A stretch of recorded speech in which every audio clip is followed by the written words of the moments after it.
Mark 3, New King James Version. Healing on the Sabbath. And he entered the synagogue again, and a man was there who had a withered hand. So they watched him closely, whether he would heal him on the Sabbath, so that they might accuse him. And he said to the man who had the withered hand, "Step forward." Then he said to them, "Is it lawful on the Sabbath to do good or to do evil, to save life or to kill?" But they kept silent. And when he had looked around at them with anger, being grieved by the hardness of their hearts, he said to the man, "Stretch out your hand." And he stretched it out, and his hand was restored as whole as the other. Then the Pharisees went out and immediately plotted with the Herodians against him, how they might destroy him. A great multitude follows Jesus. But Jesus withdrew with his disciples to the sea, and a great multitude from Galilee followed him, and from Judea and Jerusalem and Idumea and beyond the Jordan, and those from Tyre and Sidon, a great multitude, when they heard how many things he was doing, came to him. So he told his disciples that a small boat should be kept ready for him because of the multitude, lest they should crush him. For he healed many, so that as many as had afflictions pressed about him to touch him.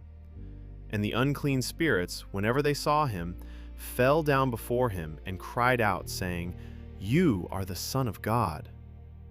But he sternly warned them that they should not make him known. The 12 Apostles. And he went up on the mountain and called to him those he himself wanted, and they came to him. Then he appointed 12, that they might be with him, and that he might send them out to preach, and to have power to heal sicknesses and to cast out demons.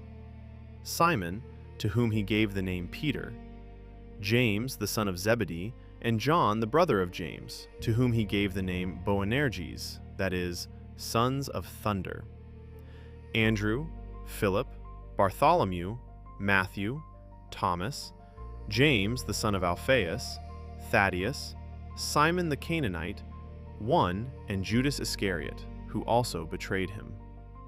And they went into a house. A house divided cannot stand.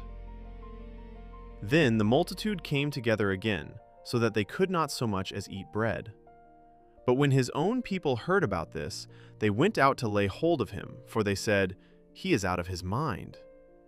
And the scribes who came down from Jerusalem said, "He has Beelzebub, and by the ruler of the demons he casts out demons." So he called them to himself and said to them in parables, "How can Satan cast out Satan? If a kingdom is divided against itself, that kingdom cannot stand. And if a house is divided against itself, that house cannot stand. And if Satan has risen up against himself and is divided, he cannot stand, but has an end. No one can enter a strong man's house and plunder his goods unless he first binds the strong man, and then he will plunder his house." The unpardonable sin. Assuredly, I say to you, all sins will be forgiven the sons of men, and whatever blasphemies they may utter.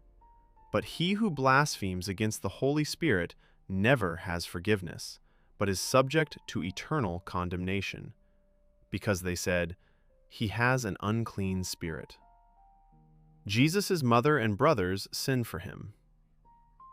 Then his brothers and his mother came, and standing outside they sent to him, calling him. And a multitude was sitting around him, and they said to him, "Look, your mother and your brothers are outside seeking you."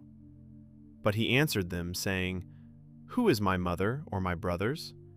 And he looked around in a circle at those who sat about him, and said, "Here are my mother and my brothers. For whoever does the will of God is my brother and my sister and mother."